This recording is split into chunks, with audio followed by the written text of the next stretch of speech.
Hello everyone, आज आपण SY.BCom semester 4 corporate accounting या सब्जेक्टमधील युनिट नंबर आहे first holding company accounts, illustration number 6, page number 1.28.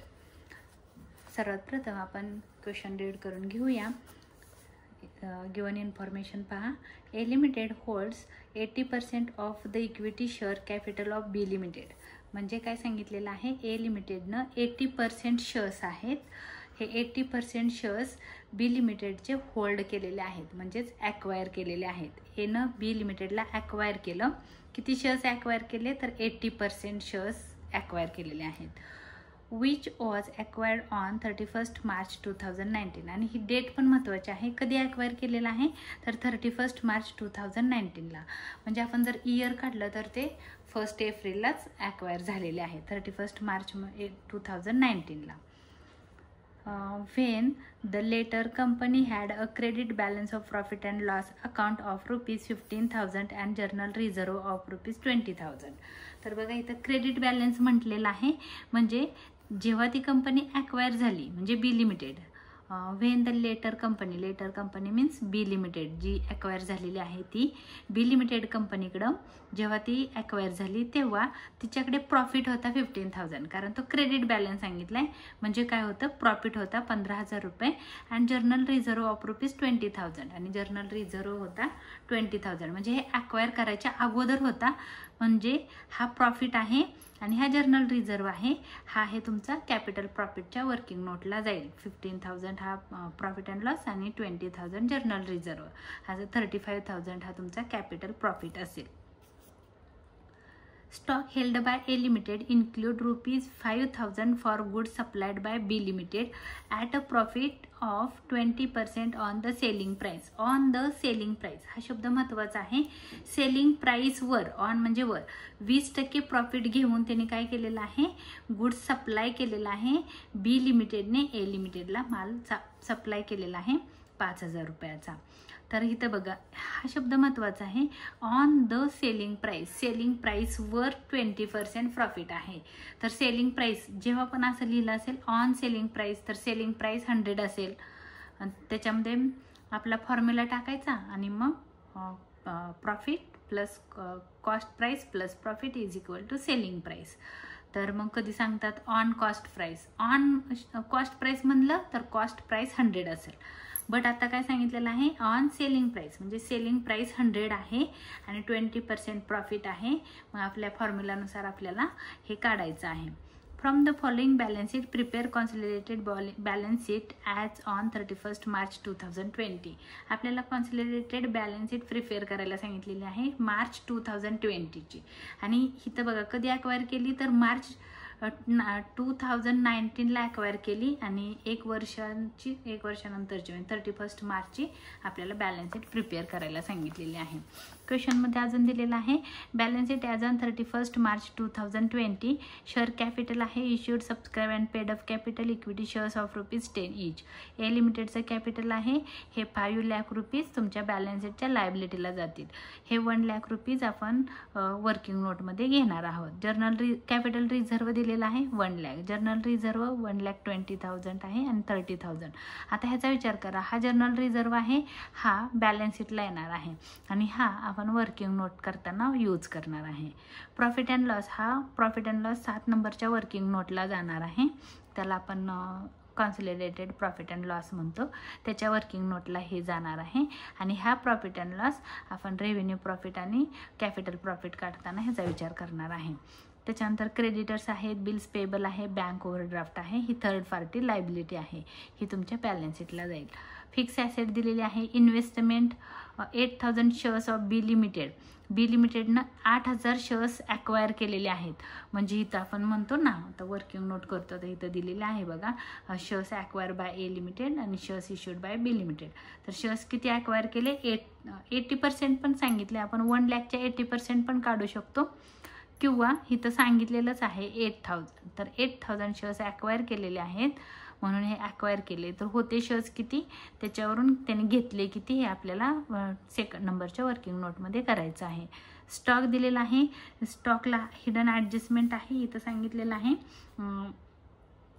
stock held by A Limited include 5,000 for goods supplied by B Limited at a profit of 20% on the selling price. Selling प्राईसवर 20% profit घेऊन त्यांनी stock sale केलेला होता. मग आपण स्टॉकला काय करू, एक स्टार करून ठेवू, कारण त्याच्यावर आपल्याला ॲडजस्टमेंट आहे आणि ह्याचं वर्किंग पण होणार आहे आणि नंतर बॅलन्स शीटला पण जाणार आहे. डेटर्स आहेत, डेटर्स बॅलन्स शीटला जातील, कॅश बॅलन्स शीटला जाईल. तर आता आपण क्वेश्चनचा आन्सर सॉल्व करायला सुरुवात करू. क्वेश्चन रीड केलेला आहे. सर्वात प्रथम मी काय केलेलं आहे, रेल्वे स्टेशनचं नाव तुमच्या माहितीसाठी लिहिलेलं आहे, पेज नंबर सांगितलेला आहे, युनिट नंबर सांगितलेला आहे. इथून तुमचं सोल्युशन चालू होतं. सोल्युशन इथून चालू होतं. हे सोल्युशन करताना तुम्हाला वर्किंग नोट पण करायची आहे आणि ही वर्किंग नोट केल्याशिवाय सोल्युशन तुमचं होणार नाही, म्हणजे बॅलन्स शीट प्रिपेअर होणार नाही. तर सोल्युशन करताना सर्वात प्रथम आपण वर्किंग नोट करणार आहोत. तर वर्किंग नोट करण्यासाठी आपल्याला काय बघायचं आहे, क्वेश्चन समोर ठेवायचं आहे, क्वेश्चनमध्ये दिलेली इन्फॉर्मेशन बघायची आहे आणि मग आन्सर सॉल्व करायचा आहे. तर सर्वात प्रथम त्यांनी सांगितलेलं आहे ए कंपनीनं बी कंपनीला ॲक्वायर केलेलं आहे आणि 80% शेअर्स ॲक्वायर केलेत आणि कधी, तर 31 मार्च 2019ला. सर्वात प्रथम मी लिहिलं A Limited acquire 80% of equity shares of B Limited on 31 March 2019. आता जी सेकंड वर्किंग नोट आहे ते आपल्याला असं सांगते की share of A Limited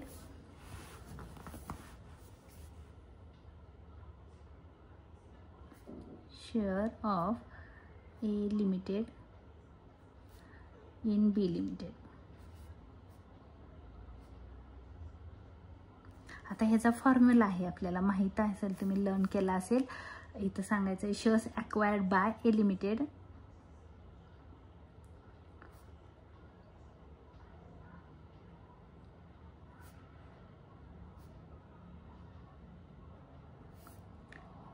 divided by shares issued by B Limited. A लिमिटेडने ॲक्वायर केले आणि बी लिमिटेडने इश्यू केले. इश्यू म्हणजे विकले. तर आता इथं बघा, क्वेश्चनमध्ये तुम्हाला इथं दिलेलं आहे, इथं बॅलन्स शीट आहे. बी लिमिटेडचे शेअर्स किती आहेत, 1 लाख रुपीज आहेत. हे कॅपिटल आहे, शेअर कॅपिटल 1 लाख रुपये होतं. एक शेअर्स आहे 10 रुपयाचा. तर मग आपण वर्किंग नोट करतो आणि नंबर ऑफ शेअर्स फाइंड करतो. तर बी लिमिटेडचे नंबर ऑफ शेअर्स आपण कसे फाइंड करतो, नंबर ऑफ शेअर्स असं घेतो, अमाऊंट म्हणजे capital, amount divide by each share. Amount होती 1 लाख रुपीज. ही एक शेअर्स होता 10 रुपयाचा, ₹10. 10 ला 10 गेले म्हणजे किती राहिले बघा, 10,000. नंबर ऑफ शेअर्स आहे 10,000, अमाऊंट नाही, हे नंबर ऑफ शेअर्स. म्हणजे इथं लिहिलं आहे बघा, नंबर ऑफ शेअर्सचा फॉर्म्युला आहे. म्हणजे हे जे मिळाले ते नंबर ऑफ शेअर्स होते 10,000. त्यातले 8,000 शेअर्स त्यांनी ॲक्वायर केलेले आहेत, ते आपण इथं लिहायचं आहे. तर इथं लिहिताना आल्या ॲक्वायर किती शेअर्स केले, तर 8,000. बॅलन्स शीटला लिहिलेलं आहे बघा, त्यांनी सांगितले 8,000 शेअर्स ॲक्वायर केले आणि ह्यांनी इश्यू किती केले, तर इथं आपण फाईंड केलेलं आहे 10,000 शेअर्स. 10,000 शेअर्स यांचा रेशो काढायचा आहे. यांचा रेशो कसा बघा, 8,000 डिवाइड बाय 10,000. या 3 झिरोला 3 झिरो गेले, 8 डिवाइड बाय 2 आणि 10 डिवाइड बाय 2. 8 2ने डिवाइड केलं, 2चा टेबल 8 येईपर्यंत म्हणा 2 4 जा 8 आणि 2 5 जा 10. हा झाला रेशो. तर हाच रेशो आपल्याला कुठं मेन्शन करायचा आहे, तुमच्या आन्सरमध्ये 4/5 हा आहे होल्डिंग कंपनीचा रेशो. आता त्याच्यानंतरची थर्ड वर्किंग नोट आहे स्टेटमेंट ऑफ कॅपिटल प्रॉफिट.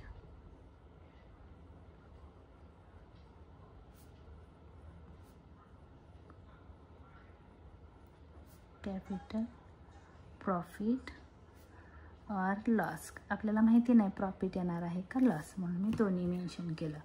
त्याच्यामध्ये पहिलं बघा, आपल्याला क्वेश्चनमध्ये इथं सांगितलेलं आहे की जे आता कॅपिटल प्रॉफिट म्हणजे काय, तर हा एक प्रकारचा प्रॉफिट अँड लॉसच आहे. म्हणजे बी लिमिटेडकडं ॲक्वायर व्हायच्या अगोदर किती पैसे होते. जो जर्नल रिझर्व्ह होता हा पण रिझर्व्ह म्हणजे साठवून ठेवलेले पैसे किती होते, तर इथं ॲडजस्टमेंटमध्ये सांगितलेलं आहे. जर्नल रिझर्व्ह त्यांच्याकडे 20,000 रुपये होता. म्हणजे बँक बॅलन्स समजा तुम्ही समजून घेण्यासाठी, बँक बॅलन्स त्यांच्याकडे 20,000 रुपये होता आणि प्रॉफिट किती होता, 15,000 होता. म्हणजे टोटल पैसे किती होते त्यांच्याकडे, तर 35,000. 20,000 प्लस 35,000 त्याला म्हणायचं आहे कॅपिटल प्रॉफिट. तर इथं आहे पहिला जर्नल रिझर्व्ह.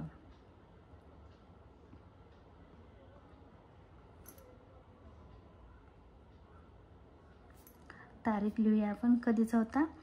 तुम्ही ऑन 31 मार्च असं पण लिहू शकता. 31 मार्च 2019 क्वेश्चनमध्ये दिलेलं आहे 2019. इथं बघू शकता तुम्ही प्रॉफिट अँड इथं तारीख दिलेली आहे 31 मार्च 2019ला 20,000 रुपये प्रॉफिट हे होतं जर्नल रिझर्व्ह होता. 20,000 रुपीज जर्नल रिझर्व्ह. आणि दुसरी वर्किंग नोट आहे प्रॉफिट अँड लॉस.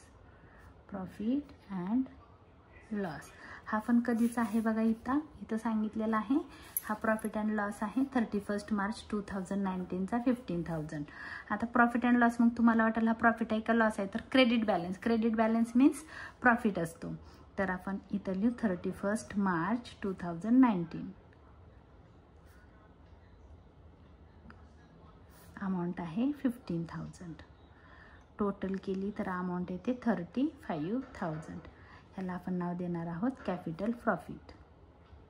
आता ह्याच्यामध्ये आपल्याला ॲसेट इन्क्रीज झाली वगैरे असं सांगितलेलं नाही, त्यामुळे आपण ते घेतलेलं नाही. तर हा आहे कॅपिटल प्रॉफिट. ह्याला काय करू आपण डिव्हिजन करूया. डिव्हिजन वाटूया. Division of capital profit.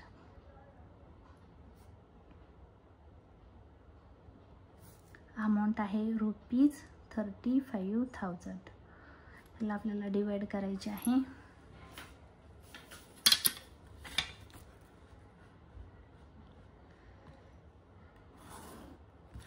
एक आहे होल्डिंग कंपनी.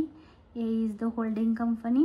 आपल्याला इथं क्वेश्चनमध्ये सांगितले एने ॲक्वायर केलेत म्हणजे आपण इथं लिहिलेलं पण आहे ए लिमिटेड ॲक्वायर्ड. म्हणजे ए लिमिटेड कोण आहे, होल्डिंग कंपनी आहे.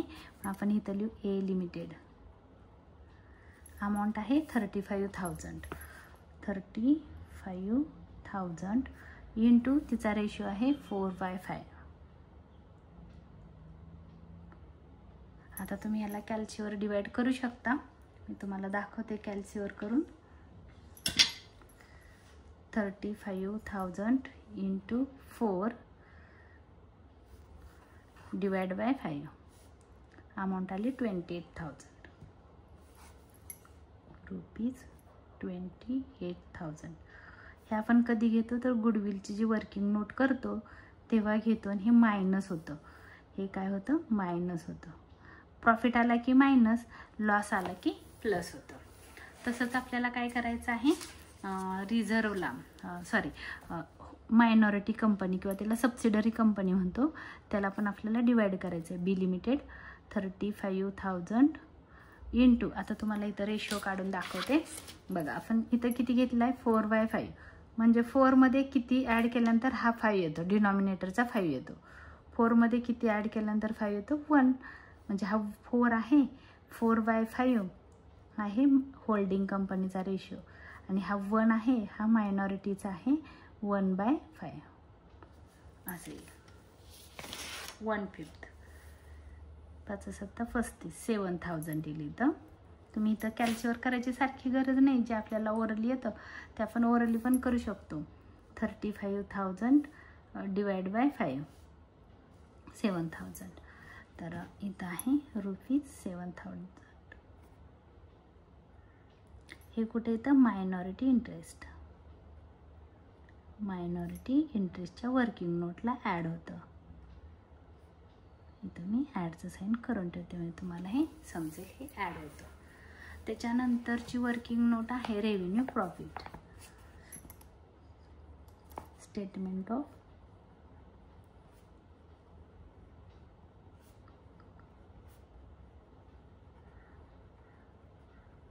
Revenue profit. रेव्हेन्यू प्रॉफिट बघताना आता हा बघायचा आहे आपल्याला. हे होतं ना, हे बी लिमिटेडचं होतं. ह्या ज्या आपण अमाऊंट घेतल्या ह्या बी लिमिटेडच्या होत्या. मी इथं लिहिते बी लिमिटेड. आता हे जे रेव्हेन्यू प्रॉफिट आहे हा कॅल्क्युलेट करताना सर्वात प्रथम तुम्ही हा विचार करायचा आहे, थोडंसं काळजीपूर्वक करायचं आहे हा. तर जो प्रॉफिट झालेला होता क्वेश्चनमध्ये नीट बघा, इथं काय सांगितलेलं आहे त्यांनी की थोडंसं वर्किंग करून दाखवते तुम्हाला. आपलं इयर कधी चालू होतं, 31 मार्च 2000ला त्यांनी सांगितलेलं आहे. 31 मार्च 2019ला प्रिव्हियस इयर काय झालेलं आहे किंवा मागचं वर्ष संपलेलं होतं आणि ह्याच तारखेला त्यांनी ॲक्वायर केलेली होती बी लिमिटेडला ए लिमिटेडनं. म्हणजेच काय झालेलं होतं, 1 एप्रिललाच ॲक्वायर केलं, कारण डेट फक्त एका रात्रीचा फरक आहे. इथून आपलं इयर चालू होतं एप्रिल, मे, जून, जुलै, August, September, October, November, December, जानेवारी, फेब्रुवारी आणि मार्च. 31 मार्च 2020 इथं आपलं इयर संपतं. आता इथं काळजीपूर्वक बघा, ह्याच्याऐवजी ही तारीख कन्सिडर करा. ह्या तारखेला आपली कंपनी, असं समजा एकच रात्रीचा फरक आहे. इथे 31 मार्च म्हणजे वर्षाच्या शेवटी इथं ॲक्वायर केलेली होती, म्हणजेच इथं ॲक्वायर झाली. तर काय सांगितलेलं आहे की इथं त्यांच्याकडे आहे ना, तर क्वेश्चनमध्ये नीट बघा काय सांगितलेलं आहे. क्वेश्चनमध्ये सांगितलं आहे की त्यांच्याकडे 15,000 रुपयाचा प्रॉफिट होता. कधी, तर 31 मार्च 2019ला. म्हणजे इथं कितीचा प्रॉफिट होता, 15,000 रुपयाचा प्रॉफिट होता. P&L प्रॉफिट होता. म्हणजेच इथं पण किती प्रॉफिट होता, 15,000 रुपये वर्षाच्या सुरुवातीला प्रॉफिट होता. आणि बॅलन्स शीटला असं सांगितलेलं आहे की ही बॅलन्स शीट आहे 31 मार्च 2020ची. म्हणजे 31 मार्च 2020ला प्रॉफिट अँड लॉस होता. बी लिमिटेडचा बघायचा आहे, एचा नाही. बी लिमिटेडचा प्रॉफिट अँड लॉस होता 10,000 रुपीज. बघा इथं 31 मार्चला इथं आपलं वर्ष संपलं तेव्हा आपल्याकडे 10,000 रुपयाचा प्रॉफिट झाला. प्रॉफिट दिसतोय म्हणजे काय झालं, तुम्ही थोडासा विचार करा. 15,000 रुपयाचा प्रॉफिट 10,000वर आला म्हणजे 5,000 रुपयाचा लॉस झाला. तुम्हाला समजतंय का? बघा तुमच्याकडं 15,000 रुपये प्रॉफिट म्हणजे असं समजा की बँकेत तुमच्या 15,000 रुपये होते. प्रॉफिटचे पैसे असं समजा की तुम्ही 15,000 रुपये बँकेत ठेवले होते 1 एप्रिल 2019ला. आता तुम्ही परत बँकेत गेला 31 मार्च 2020ला, तेव्हा तुमच्या बँकेत 10,000च दिसत आहेत. म्हणजे 5,000 रुपये काय झाले, लॉस झाले. म्हणजे 5,000 रुपीज हा काय आहे, लॉस आहे. आणि हा ॲक्वायरच्या नंतरचा लॉस आहे, म्हणून हा रेव्हेन्यूला येणार. जर समजा ॲक्वायरच्या अगोदरचा असता तर कॅपिटलला आला असता, बट कॅपिटलला प्रॉफिटच होता. ॲक्वायर केल्यानंतर 5,000 रुपीजचा लॉस झाला. कसा लॉस झाला कळलं असेल तुमच्या. असं समजा की बँकेत 15,000 रुपये होते, आता 10च दिसत आहेत. म्हणजे मी काय केलं, 15,000 प्रॉफिट होता आणि 10,000 रुपये पण प्रॉफिटच आहे, पण काय झालेलं आहे, प्रॉफिट आपला 5,000 रुपयांनी कमी झालेला आहे. तर ह्याला आपण लॉस म्हणणार आहे, कारण आपला प्रॉफिट कमी झाला म्हणजे लॉस झाला.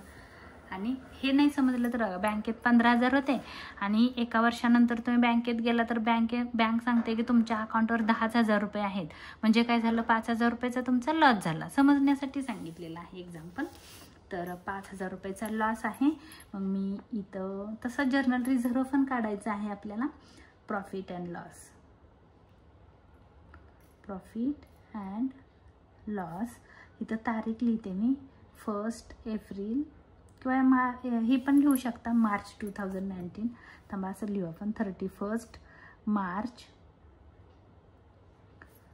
2019, कारण तीच दिली ना आपल्याला क्वेश्चनमध्ये. 31 मार्च 2020. लॉस होता, आपण इथं कन्सिडर करू, that is to say loss, 5,000 रुपयाचा लॉस. कसा काढला तर तुम्हाला इथं लिहिते, 15,000 रुपयाचा प्रॉफिट होता, पण 10,000 रुपयाचा पण प्रॉफिटच आहे. ह्या दोघांचं मायनस केलं, 5,000 रुपये हा लॉस आहे. लॉस आहे म्हणून मी ह्याला मायनसचं साईन देते. लॉस आहे 5,000 रुपयाचा. आता काय झालं बघा, 5,000 रुपयाचा लॉस झाला आणि नंतर क्वेश्चनमध्ये आपल्याला अजून जर्नल रिझर्व दिलेला आहे. बघा जर्नल रिझर्व म्हणजे पण बँकेत पैसे होते, इथं होते 31 मार्च 2020ला होते, म्हणजेच 1 एप्रिलला होते तुमच्या बँकेत 20,000 रुपये बँकेत होते. जर्नल रिझर्व म्हणजे साठवून ठेवलेले पैसे, राखीव निधी म्हणतात. संकट काळात आपल्याला उपयोगी पडावे म्हणून आपण साठवलेले पैसे असतात. हे प्रॉफिटमधून साईडला काढून ठेवलेली अमाऊंट असते. तर हे 20,000 रुपये तुमच्या बँकेत होते. आणि इथं परत जर्नल रिझर्व दाखवलेला आहे 30,000 रुपये.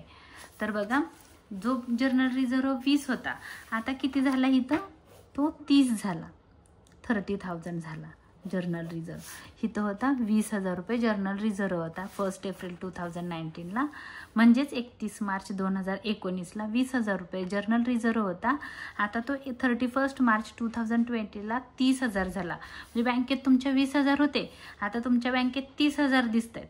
म्हणजे काय झालं, तर ह्या वर्षभरामध्ये तुम्ही अजून 10,000 रुपये बँकेत टाकले, म्हणून तो 30,000 झाले. बँकेत 1 एप्रिल 2019ला 20,000 रुपयाचा बॅलन्स होता आणि 31 मार्च 2020ला बँकेमध्ये 30,000 रुपयाचा बॅलन्स आला.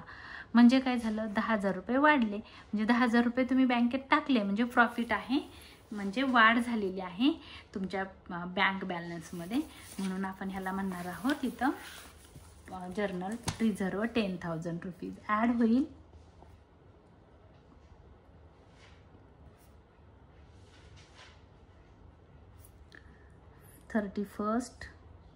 March 2019 to 31 March 2020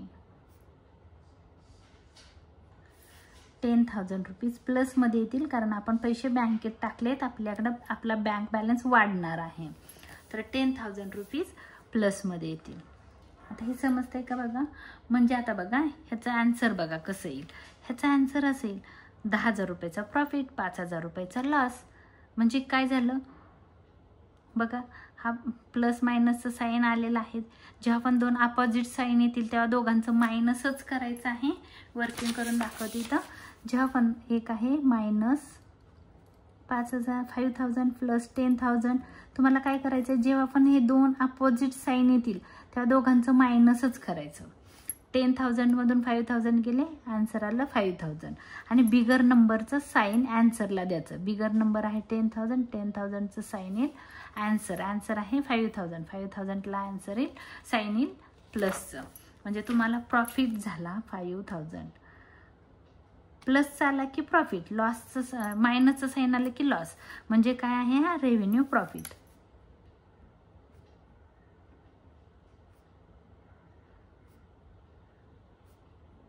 revenue profit आपण काय करतो, रेव्हेन्यू प्रॉफिट वाटतो, डिव्हिजन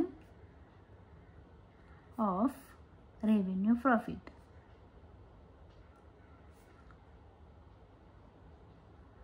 रुपीज 5,000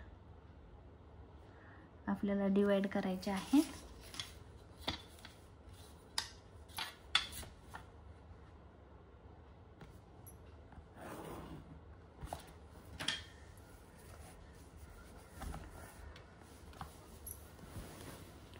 पहिला आहे होल्डिंग कंपनी ए लिमिटेड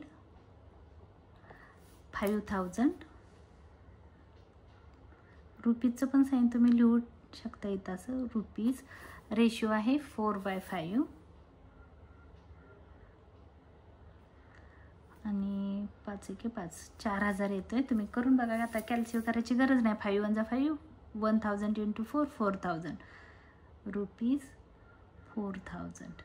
हे कुठे येतं, कॉन्सॉलिडेटेड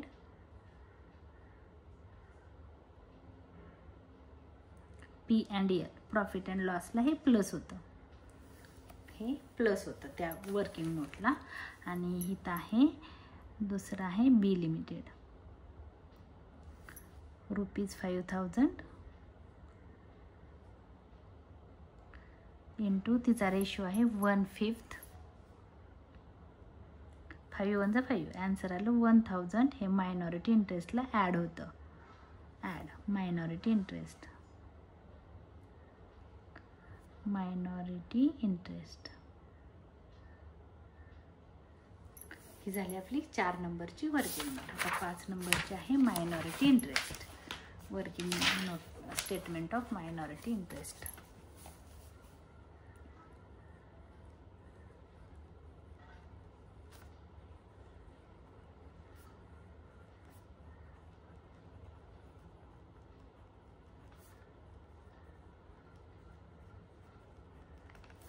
इथं आहे ना तुम्हाला हे होतं, हे ए लिमिटेडचं होतं. ए लिमिटेडची ही जी व्हॅल्यू आपण घेतल्या ह्या ए लिमिटेडच्या होत्या आणि इथं ज्या व्हॅल्यू घेतल्या ह्या बी लिमिटेडच्या होत्या. इथं ए आणि बीचे शेअर्स ॲक्वायर केलेले होते. आता आपण 5 नंबरची वर्किंग नोट घेतलेली आहे. मायनॉरिटी इंटरेस्ट हे बी लिमिटेडचं आहे. तुम्हाला समजण्यासाठी मी रेड पेनने लिहिलेलं आहे.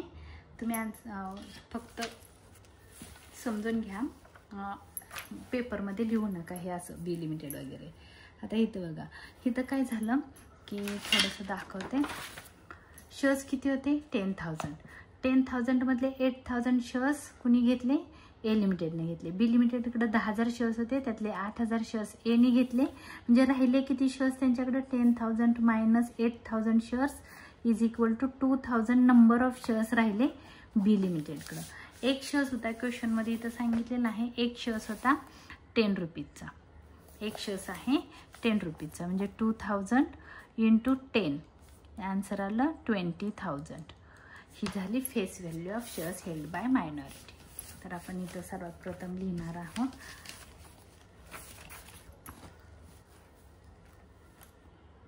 Minority interest face value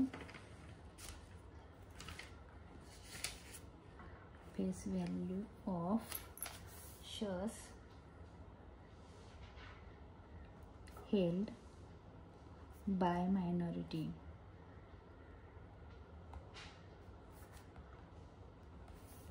shares किती होते? 2,000 shares. 2,000 shares at ₹10 each. 2,000 into 10 20,000. एवढे काय होते त्यांची फेस व्हॅल्यू होती शेअर्सची. म्हणजे एवढे शेअर्स त्यांच्याकडे शिल्लक आहेत. म्हणजे 20,000 रुपयेचं कॅपिटल म्हणजे पैसे आहेत त्यांच्याकडं. एवढे 20,000 रुपये शेअर कॅपिटलचे आहेत. नंतर दुसरं आहे कॅपिटल प्रॉफिट. कॅपिटल लिहायचं राहिलं, कॅपिटल प्रॉफिट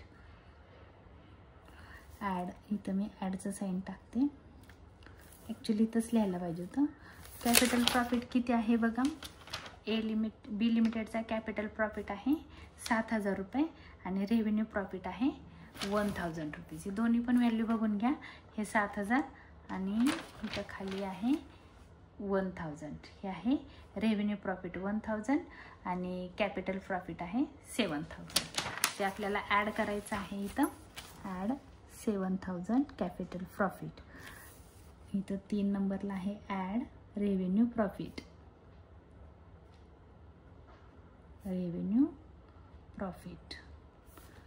ॲड होणार आहे 1,000. 20, 27, 28.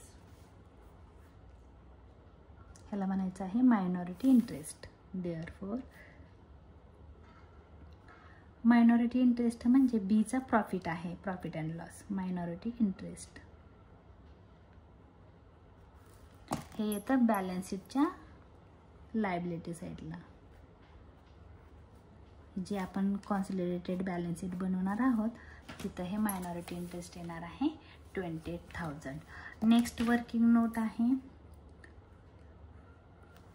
Statement of goodwill.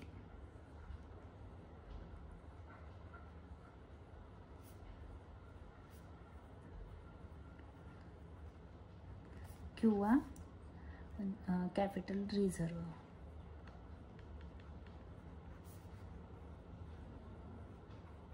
आपल्याला माहिती नसतं काय येणार आहे, आपण बघू. सर्वात प्रथम बघा, आता इथं ह्या स्टेटमेंटला काय होतं की जेवढे शेअर्स ॲक्वायर केलेले आहेत, किती शेअर्स ॲक्वायर केलेत? 8,000 शेअर्स ॲक्वायर केलेले आहेत. आपल्याला इथं बॅलन्स शीटला सांगितलेलं आहे बघा, 8,000 शेअर्स ॲक्वायर केलेले आहेत 1,20,000 रुपयाला. म्हणजे ती आहे त्यांची cost of price. Cost price म्हणजे खरेदीची किंमत. कितीला खरेदी केलेली आहेत? 1,20,000ला. आपण सर्वात प्रथम इथं लिहायचं आहे शेअर्स ॲक्वायर केले किती ते. Cost of shares acquired by A limited.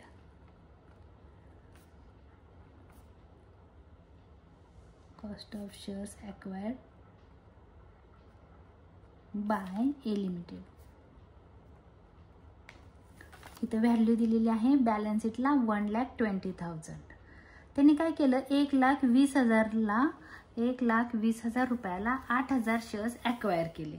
आता बघायचं आहे आणि आपण किती शेअर्स ॲक्च्युली त्यांनी शेअर्स किती घेतलेत बघा 8,000 घेतलेत, पण एका शेअरची फेस व्हॅल्यू आहे इथं बघा क्वेश्चनमध्ये 10 रुपीज ईच, 10 रुपयाचा एक शेअर्स होता. 8,000 शेअर्स त्यांनी ॲक्वायर केलेले आहेत.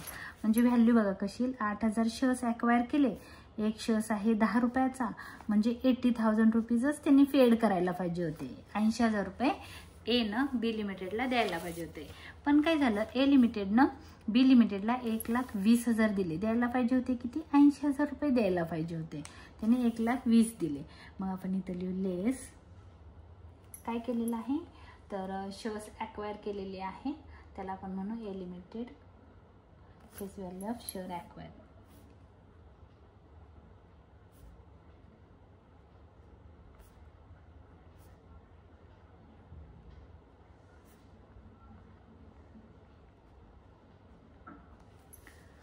फेस व्हॅल्यू 80,000 रुपयाचे शेअर्स 1,20,000ला घेतले, म्हणजे त्यांनी जास्त पैसे फेड केले. लेस लिहिलेला आहे, तुम्हाला इथं पाहिजे तर तुम्ही लेसचं साईन टाकू शकता. 1,20,000 मधून 80,000 गेले, 40,000 राहिले, 8 आणि 4 12, 40,000 रुपये एक्स्ट्रा फेड केले. त्याला म्हणायचं आहे axis capital axis amount paid, axis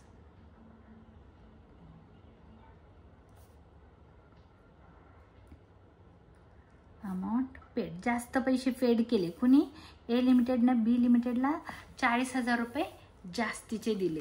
आता आपल्याला याच्यामधून बघा आपण इथं स्टेटमेंटला लिहिलेलं आहे हां इथं बघा statement of capital profit and लॉसला हे जे 28,000 आहे हे मायनस करायचे आहेत गुडविलच्या स्टेटमेंटला. आपण गुडविलचं स्टेटमेंट करतोय म्हणून काय होणार आहे तर ते 28,000 लेस होतील. लेस कॅपिटल प्रॉफिट, कॅपिटल प्रॉफिट 28,000 लेस होतोय का तर होतोय. लेस नाही झालं तर कॅपिटल रिझर्व असतो, लेस झालं तर मग हे प्लसचं साईन येणार आहे इथं, कारण मोठ्या नंबरचं साईन येतं जेव्हा दोन अपोजिट साईन येतात. बघा असं होतं 1,20,000 हे प्लसचं साईन आहे, कारण एवढे पैसे कॅपिटलचे होते, त्यांनी एवढे पैसे इन्व्हेस्ट केलेले होते, त्यातले 80,000 ॲक्च्युली इन्व्हेस्ट करायला पाहिजे होते एवढे, पण त्यांनी एवढे दिले, म्हणजे एक्स्ट्राचे किती पैसे दिले 40,000 दिलेले आहेत. हे 40,000 प्लसमध्ये आहेत आणि त्याच्यातून काय करायचं आहे 28,000 लेस करायचे आहेत. जेव्हा आपण दोन अपोजिट साईन येतात तेव्हा दोघांचं मायनसच करायचं आणि बिगर नंबरचं साईन द्यायचं.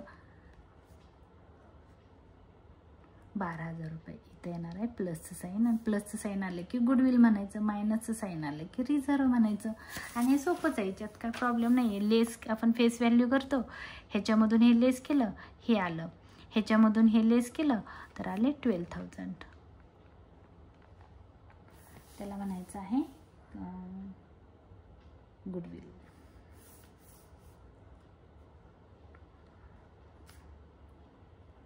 गुडविल आणि गुडविल आहे हे आपण बॅलन्स शीटच्या ॲसेट साईडला पोस्ट करतो किंवा शो करतो. कॉन्सॉलिडेटेड बॅलन्स शीटला 12,000 रुपये गुडविल येईल.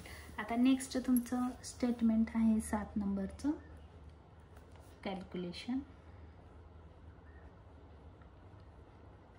Of अनरिअलाइज्ड profit.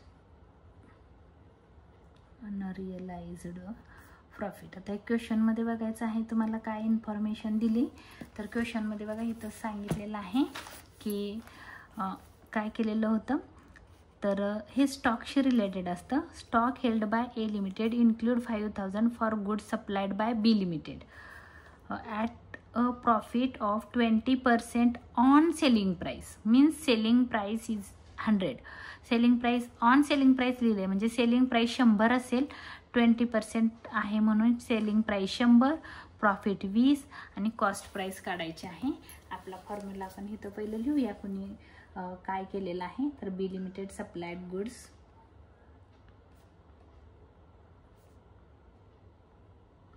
इथं सांगितलेलं आहे बघा, बी लिमिटेडने सप्लाइड केला, supplied goods to A Limited for rupees 5,000 for rupees 5,000 at a profit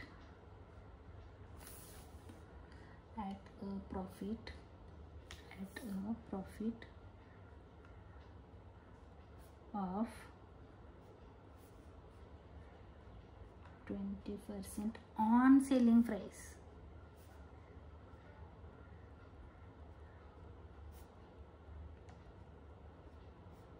हा शब्द महत्त्वाचा आहे, ऑन सेलिंग प्राइस. तर आपल्याला काय करायचं आहे, आपला फॉर्म्युलाच आहे cost price plus profit is equal to selling price. आता इथं ऑन सेलिंग प्राइस म्हणजे सेलिंग प्राइस 100 होती, प्रॉफिट 20 होता. मग इथं कॉस्ट प्राइसला हा क्वेश्चन मार्क आहे. तर तुम्ही इथं वर्किंग नोट करू शकता अशी. बघा मी इथं दाखवते, cost price plus profit is equal to selling price. एक मिनिट थोडा. सेलिंग प्राइस 100, 20% लिहिलेलं आहे म्हणजे 20 हा प्रॉफिट आहे. इथं आपण क्वेश्चन मार्क देऊ किंवा त्याला एक्स म्हणू. हा फॉर्म्युला आहे. हे 20 इथं प्लस आहेत, इकडे गेले की मायनस होईल म्हणजे एक्स इज इक्वल टू, किंवा तुम्ही CP पण म्हणू शकता, cost price is equal to 100 minus, हे प्लस होतं इकडे गेले की मायनस झाले, इक्वल टूच्या इकडे गेले की मायनस होतं, minus 20, x is equal to 80. म्हणजे कॉस्ट प्राइस किती आहे 80. म्हणजे कॉस्ट प्राइस इथं आहे, ह्याला आपण इथं 80 म्हणू शकतो. म्हणजे cost price is equal to 80. आपल्याला कॉस्ट प्राइसचा काही संबंध नाही आहे. आपला फॉर्म्युला आहे P/SP. P आहे 20% आणि SP आहे 100. SP means selling price. तर इथं 80 झाली ही कॉस्ट प्राइस. आपला फॉर्म्युला आहे profit divide by selling price. Profit आहे 20, सेलिंग प्राइस आहे 100, म्हणजे आले बघा 1/5. तुम्ही कॅल्क्युलेटर पण करू शकता.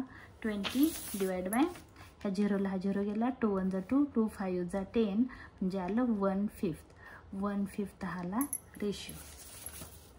आता आपल्याला काय सांगितलेलं आहे क्वेश्चनमध्ये सांगितलं 5,000चा जो गुड्स आहे हा इन्क्लूड झालेला आहे. म्हणजे 5 × 5,000 करायचं आहे. तर 5,000 × 1/5 म्हणजे किती आलं आन्सर बघा. 5 1 जा 5, 1000 इंटू बीचा तुमचा काय हा आहे, सॉरी हा एचं स्टेटमेंट आहे ए लिमिटेडचं. तर ए लिमिटेडचा रेशो किती आहे बघा, इथं आपण पाहिलेला आहे 4/5, म्हणून इंटू करायचं आहे 4/5. बीचा रेशो आहे 4/5. 5 दुनी 10, 200 आणि 4 2 4 जा 8, 800 रुपीज येत आहे. तर हा आहे 800 रुपीज अनरिअलाइज्ड प्रॉफिट. अनरिअलाइज्ड प्रॉफिट हा काय होतो, बॅलन्स शीटला स्टॉकमधून लेस होतं आणि ह्याच्या खालची अजून एक वर्किंग नोट होणार आहे, त्याच्यामधून पण तो लेसच होतो. तर हा आहे अनरिअलाइज्ड प्रॉफिट. आता 8 नंबरचं स्टेटमेंट करायचं आहे, ते पण ए लिमिटेडचंच आहे. त्याला नाव देणार आहे मी statement of consolidated profit and loss account.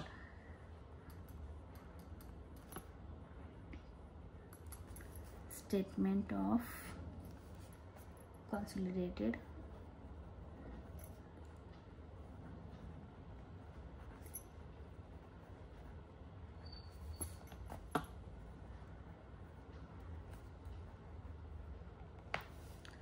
हे आहे ए लिमिटेडचं. हे मी तुम्हाला समजण्यासाठी लिहिते, कोणाच्या व्हॅल्यू घ्यायच्या आहेत. ए लिमिटेडच्या, इथे ए लिमिटेडच्या गुडविलला आपण घेतलेला आहे ए लिमिटेड. ए लिमिटेडच्या व्हॅल्यू आणि मायनॉरिटी इंटरेस्टला बी लिमिटेडच्या व्हॅल्यू घेतलेल्या आहेत. आता बघा हा प्रॉफिट अँड लॉस तुमच्या क्वेश्चनमध्ये तुम्हाला दाखवते. हा ए लिमिटेडचा बघायचा आहे. इथं जर्नल रिझर्व घ्यायचा नाही, हा बॅलन्स शीटला जातो. आणि हा जो प्रॉफिट आहे, प्रॉफिट अँड लॉस 40,000, हा येणार आहे स्टेटमेंट नंबर 8ला. तर इथं लिहिते मी profit and loss. Profit and loss. हा प्रॉफिट आहे बरं का, that is to say profit.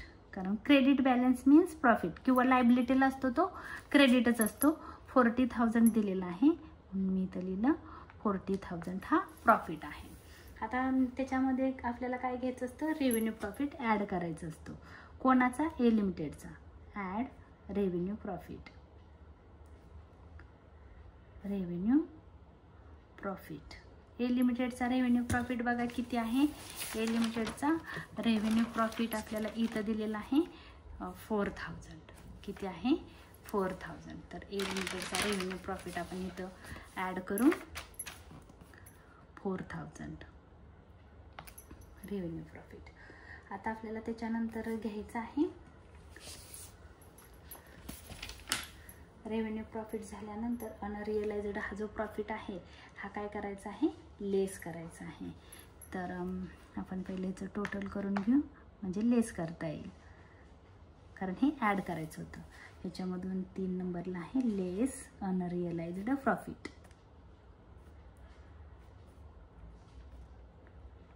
अनरिअलाइज्ड profit किती होतं बघा इथं 800 रुपीज. 800 रुपीज गेले किती राहत आहेत बघा, 2 8 2 10 43,200 रुपीज. तर हा आहे अनरिअलाइज्ड प्रॉफिट. त्याला म्हणा तुम्ही देअरफॉर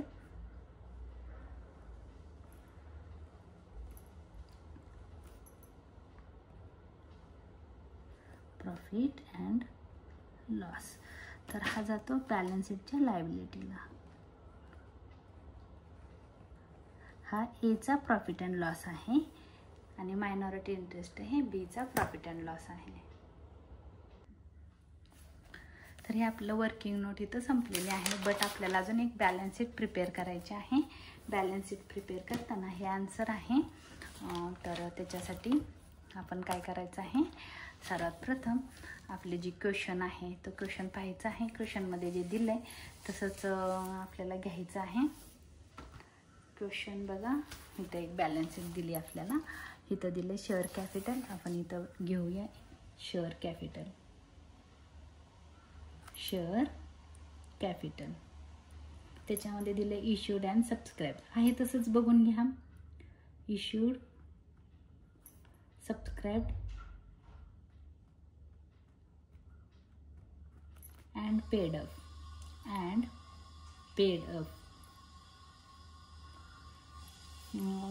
Equity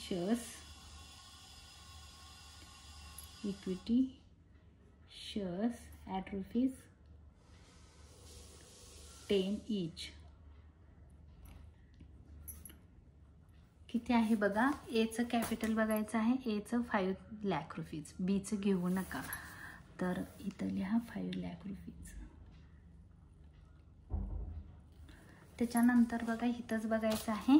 त्याच्यानंतर दिले कॅपिटल रिझर्व 1 लाख. एचं बघायचं आहे, बीचं तर नाहीच आहे इथं. तर इथं आहे कॅपिटल रिझर्व. Capital reserve. आता तुम्ही बघा कॅपिटल रिझर्व तुम्हाला 2 मेथडने तुम्ही हे आन्सर सॉल्व करू शकता.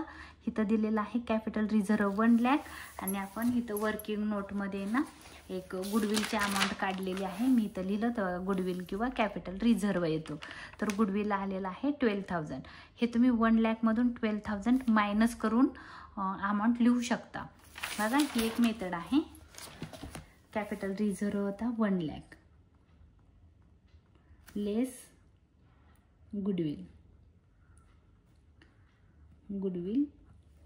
12,000 बाहेर येतील 88,000 1 lakh minus 12,000.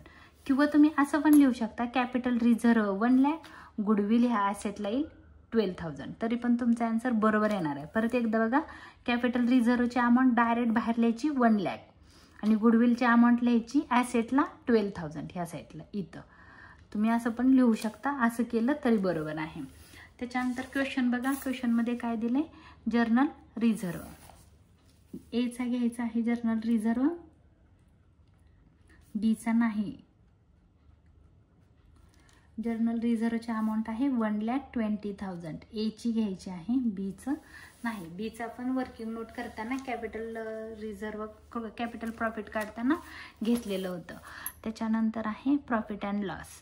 Profit and loss आपण एचा घेतलेला आहे कॉन्सॉलिडेटेड प्रॉफिट अँड लॉस काढताना, त्यामुळे परत इथं घेऊ नका. मग काय घ्यायचं बघा, क्रेडिटर्स घ्यायचे आहेत, बिल्स पेबल घ्यायचं आहे, बँक ओव्हरड्राफ्ट घ्यायचं आहे. ह्या तिन्ही पण थर्ड पार्टी लायबिलिटीज आहेत. त्याच्या अगोदर आपल्याला एक मायनॉरिटी इंटरेस्ट घ्यायचं आहे की जे आपण इथं काढलेलं आहे बघा. Minority interest, statement of minority interest, हे बॅलन्स शीटच्या लायबिलिटीला येतील 28,000. तर मी इथं लिहिते मायनॉरिटी इंटरेस्ट, मायनॉरिटी इंटरेस्ट 28,000. अजून घ्यायचं आहे आपण ही गुडविलची अमाऊंट ॲक्च्युली रिझर्वमधून मायनस केली, त्यामुळे ही बॅलन्स शीटच्या ॲसेटला परत घेऊ नका कारण घेतलेली आहे. त्याच्यानंतर बघा काय येतं, हे एक येतं, हे एक येतं आणि हा कॉन्सॉलिडेटेड प्रॉफिट अँड लॉस आहे. हा पण येतो. हा कोणाचा प्रॉफिट अँड लॉस आहे, एचा 43,200. तर आपण इथं म्हणणार आहोत प्रॉफिट अँड लॉस. इथं प्रॉफिट अँड लॉस 43,200. आता पुढे बघा क्वेश्चनमध्ये आपल्याला काय दिलेलं आहे, प्रॉफिट अँड लॉस झाला, क्रेडिटर्स, बिल्स पेबल आणि bank overdraft. Creditors A Limited and B Limited. A लिमिटेडचे क्रेडिटर्स किती आहेत, 1,49,700, 1,49,700 आणि बी लिमिटेडचे आहे 36,000. 700 टोटल तुम्ही ओरली करू शकता, कॅल्सीची गरज नाही. 9 × 15 कॅरी झाला 1, 7 आणि 1 8, 1,85,700. आता नेक्स्ट आहे bills payable. Bills payable A limited, B Limited. A लिमिटेडचे आहे 21,300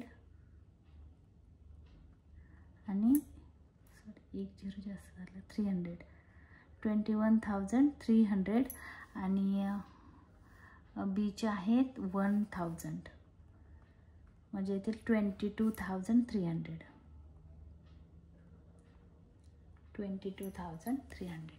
त्याच्यानंतर आहे बँक ओव्हरड्राफ्ट. एचा नव्हता, बीचा आहे बँक ओव्हरड्राफ्ट.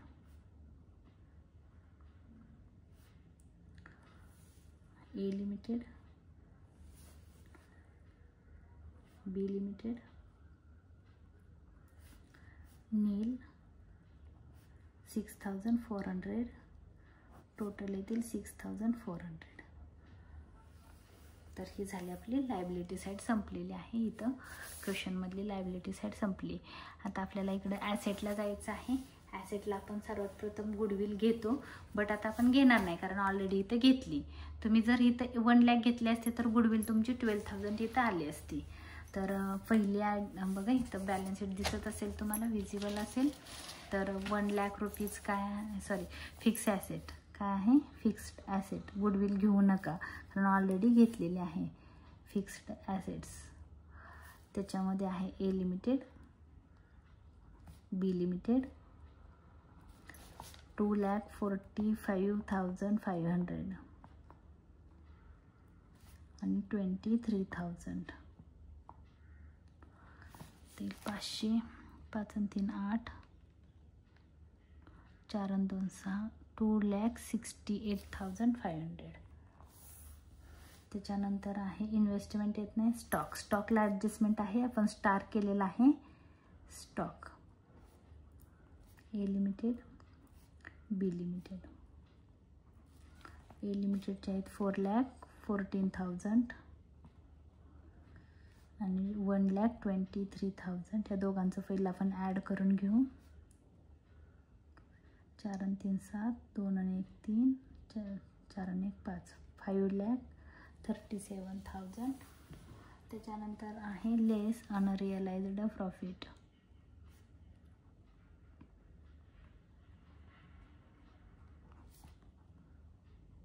अनपेक्षित प्रॉफिट आहे किंवा तो खर्च केला जात नाही कुठेही किंवा तो कन्सिडर केला जात नाही, अनपेक्षित असतो तो. काय म्हणतो आपण अनपेक्षित म्हणण्यापेक्षा त्याला असं पण म्हणू शकतो की तो आपण विचारात घेतलेला नसतो, असा हा प्रॉफिट आहे. 800 रुपीज हा लेस करायचा आहे आणि इथून लेस करणार आहे 800 रुपीज म्हणजे 5,36,200. तुम्ही ओरली करा, जिथं तुम्हाला ओरली करता येतं तिथं कॅल्सीचा उपयोग तुम्ही करू नका. तर स्टॉक नंतर आहे डेटर्स.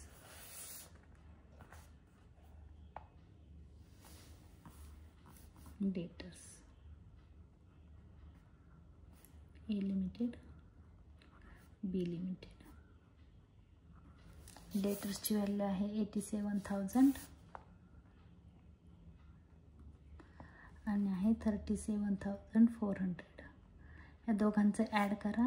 400, 7 7 14, 8 3 11 12, 1,24,400. त्याच्यानंतर आहे कॅश. ए लिमिटेड, बी लिमिटेड.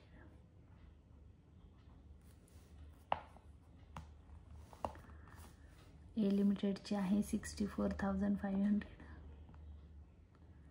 आणि ह्याचे आहे नील, इथे 64,500. आता आपलं काय राहिलं आहे का इथं? नाही. वर्किंग नोटमध्ये पण गुडविलची व्हॅल्यू येणार नाही. तर आता आपण काय करू, आन्सर चेक करू आणि टोटल करू कॉन्सॉलिडेटेड बॅलन्स शीटची. मी फक्त एकदा आहे ना चेक करून घेते म्हणजे आपला वेळ वाचेल. तर मला वाटतं बरोबर आहे. आन्सर आहे 9,93,600. इकडं पण चेक करते.